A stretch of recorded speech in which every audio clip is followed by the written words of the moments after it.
Blizzard has finally announced their Hearthstone 2023 plans for Hearthstone Esports. I'm Uncorrupt, and I'm going to be covering the announcement right here. Taking a quick look at this, you can find it on the official Blizzard website. Climb the ladder with Hearthstone Esports in 2023.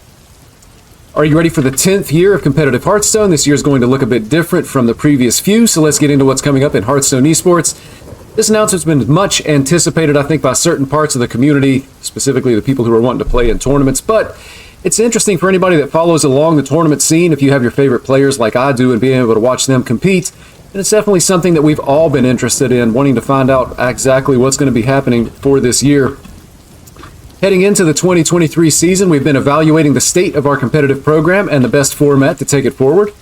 Last fall, we began thinking about setting Hearthstone Esports up for sustainability as it turns a decade old, balancing the realities of an ever-changing production landscape, sizing the program according to its audience, and finding the most direct path forward for players to compete. So this whole sentence here is, it's almost a run-on sentence, but this to me almost sounds a lot like, I don't know, it's like corporate jargon. But so when I read this, it makes me think, they talk about setting up Hearthstone Esports for sustainability as it turns a decade old. So basically they're saying, the game is old, it's not making as much money as it used to, and, I guess maybe costs are going up as well for their competitive program.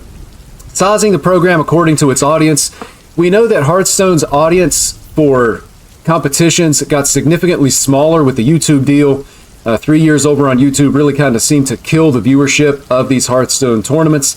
They are going to be on Twitch this year. I believe that's going to be a little bit later in the announcement. They're going to be on Twitch and YouTube. But with no guarantee that that audience is coming back, Blizzard really just feeling like they needed to scale back the program. And they talk here also about sustainability as the game turns a decade old. So really looking to the future, in their opinion, they had to scale it back. This is like going to be a cost-cutting measure so that they can continue to have Hearthstone competitions in the years to come. And I think that's what we're going to be reading as we go through this. Even though the 23 program is smaller, this year is poised to bring another exciting year of competitive Hearthstone with players from across the globe showcasing their skills to earn prizing and join the Hall of Champions. This year we'll see a total of 7 events, 3 Masters Tour seasonal championships leading into the World Championship, as well as 3 standalone Battlegrounds Lobby Legends tournaments, all broadcast on YouTube and Twitch. So we're going to have options about where we want to watch. Hopefully that increases the audience size too, because that seemed to be a concern that Blizzard had based on what they were saying back up here. Qualifying for each event will take place through the respective ladder across 3-month seasons. Each Masters Tour and Lobby Legends will feature 16 of the top ladder players based on competitive points earned through monthly standings. Top 4 point earners in each region will receive invites, followed by the top 4 total point earners, regardless of region, that had not yet received an invite. You can see here they have the points here. One of the concerns that I've had about ladder meaning so much to competitive Hearthstone, and this announcement didn't really change my opinion, is that I feel like it encourages camping. From the standpoint of standard Hearthstone, you have people that can rush to Legend within the first few hours of the reset, and then they hit a high rank, somewhere in the top 20, and they can actually camp to the end of the month and remain, relatively in that high range. So it was pointed out to me that because higher ranks are going to be worth more points, that's going to combat camping because people are going to be queuing up, they're going to be trying to pass the people that are in front of them. But I really feel like that camping is going to be a viable option, and you're going to have people that are competing in these tournaments who rush to Legends and then basically don't play Hearthstone the rest of the month, at least not on the region where they have their high rank. So I'm still a little bit concerned about that. I would like to see like some type of ladder decay introduced with this, just so that people can't do that. If you're really good at Hearthstone and you want to prove that you're the best in the world at Hearthstone, then you should have to play, relatively frequently. Not every day, because honestly, that's probably not healthy. I don't play Hearthstone every day. I don't think anybody should probably play Hearthstone every day. But enough that you can't just play the first 1, 2, or 3 days of the month and then camp, or even just the first 3 weeks and then camp the final week of the month. Doesn't seem like a great way to be able to find players for a competitive format, at least in my opinion. Specific dates currently to be determined and will be shared in the coming months, and you can see they have an outline for that here. We don't have specific dates yet. One thing that crossed my mind that I would want to point out, though, if the tournament is only going to be 16 players, it becomes a one-day tournament. So it's no longer going to be like a Friday, Saturday, Sunday. We won't know exactly what that looks like, but it could be just like one day Saturday, which kind of makes it maybe a little bit easier to compete in these Masters Tour tournaments if you're able to qualify for them. 3 days is a lot for some people to be able to get that time off work or to be able to take that time away from your other commitments. If they get it down to just one day with only 16 competitors, then, maybe that's a little bit positive. Although a field of 16 is small when you're talking about competitive play, and it's going to make it really hard to qualify for. So, some negative there, but also some positive. As standalone events, each Battlegrounds Lobby Legends will have a $50,000 US prize pool. Standard players will be competing for one of 8 spots at the 23 World Championship. So there's only going to be 8 spots in the World Championship. And its total prize pool of $500,000, $500,000. Seasonal championships will award invites to their champion, who will be joined by the top point earners for January through November, with the top earner in each region receiving an invite, as well as 2 top point earners regardless of region. And then they have links to the rules here.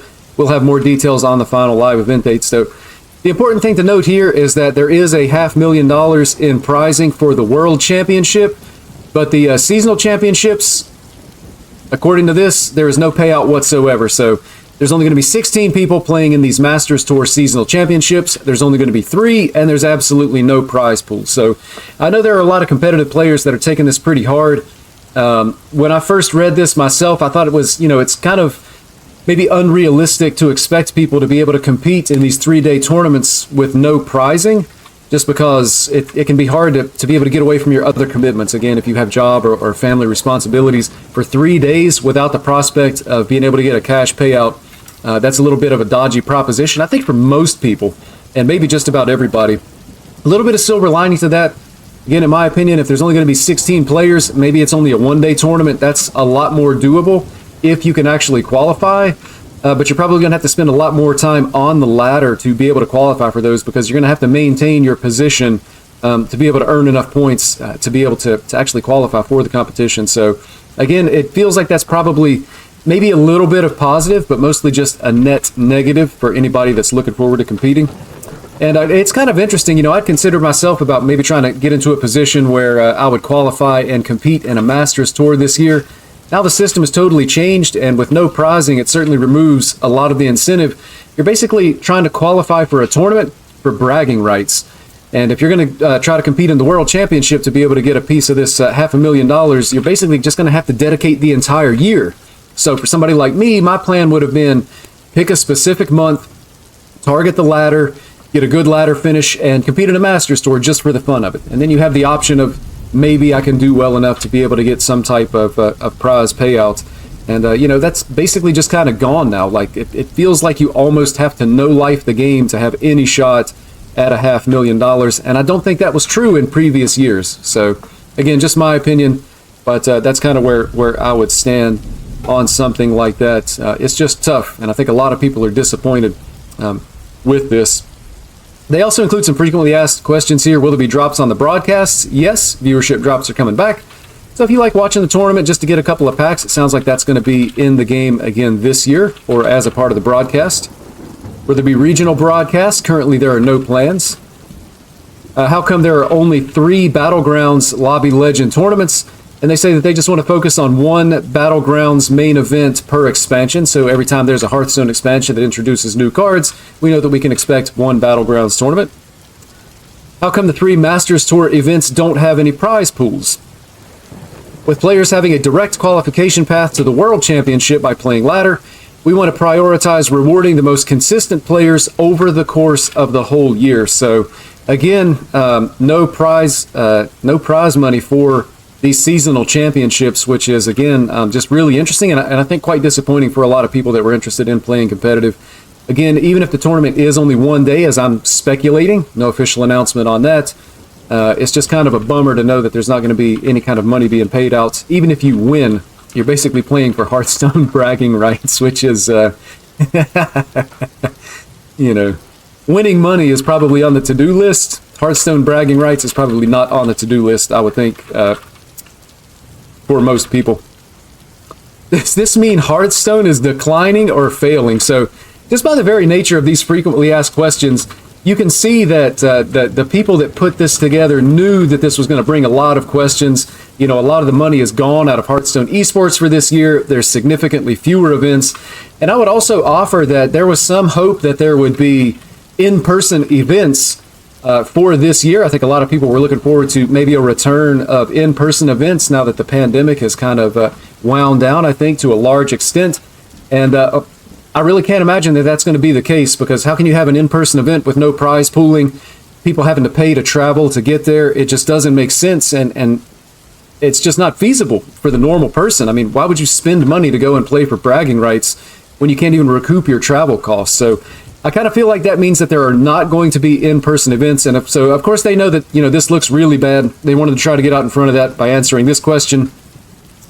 The current scope of Hearthstone Esports is separate from the success of Hearthstone.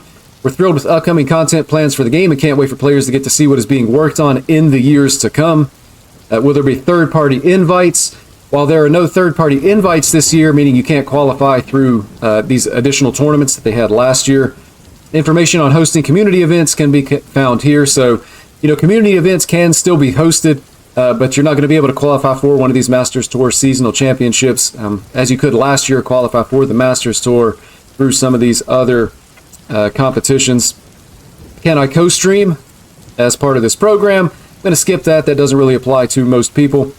Does this mean Hearthstone Esports is being canceled in 2024? So again, they know that this looks really bad. They're trying to get ahead of it. We don't have anything to share on the 24 program at this time.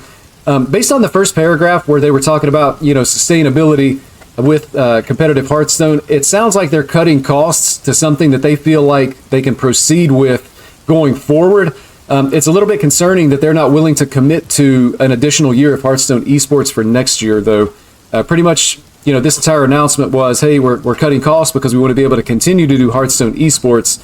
But at this time, potentially, this could be the final year, 2023, of official Blizzard-sanctioned Hearthstone Esports. So that could be a little bit sad. I would miss competitive Hearthstone if it was gone, even though I haven't personally competed myself as of yet.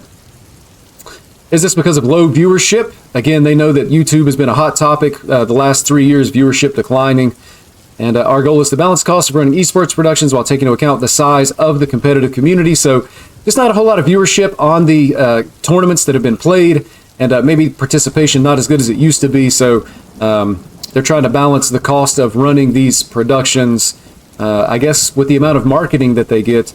I'm relatively certain, I can't say 100%, but my guess is that the budget for esports is probably coming out of marketing. They look at it as a way to be able to advertise the game, be able to sell more packs, more cosmetics in the game, so on and so forth. So they're just trying to balance out the return on investment for the money that they're making.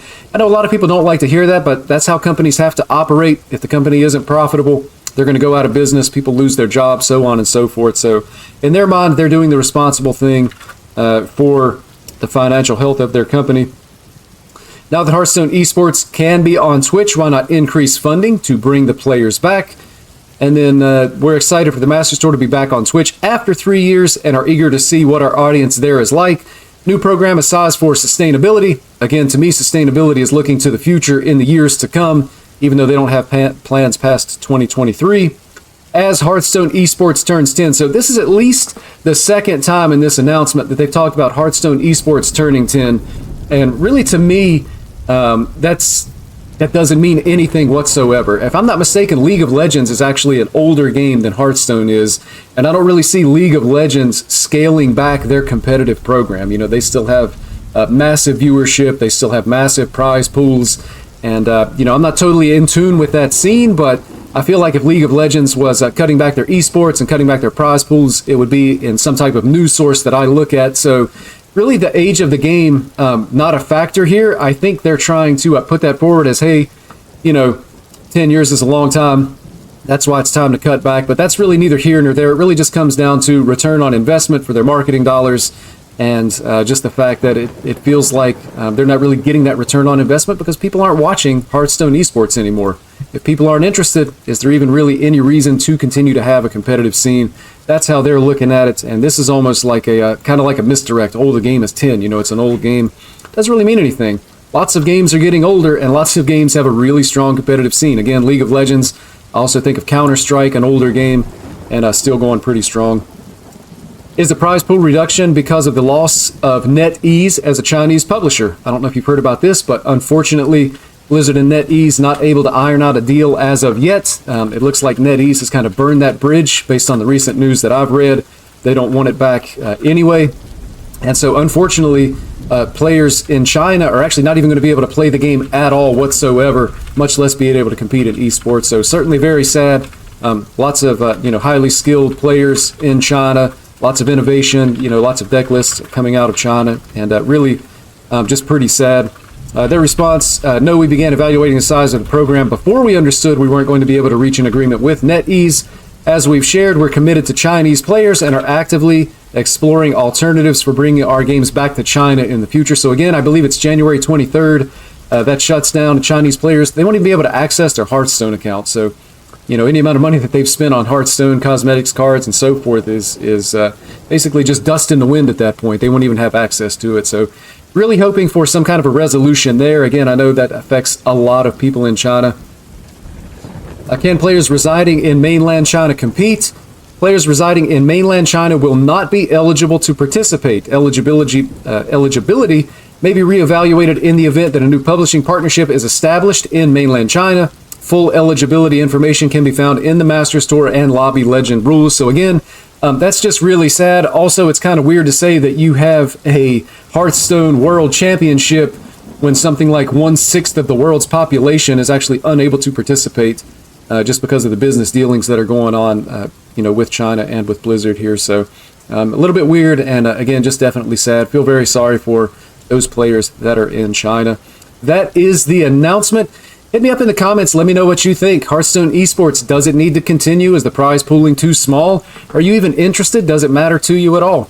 Get at me in the comments and let me know. I'm Uncorrupt. Thank you for watching.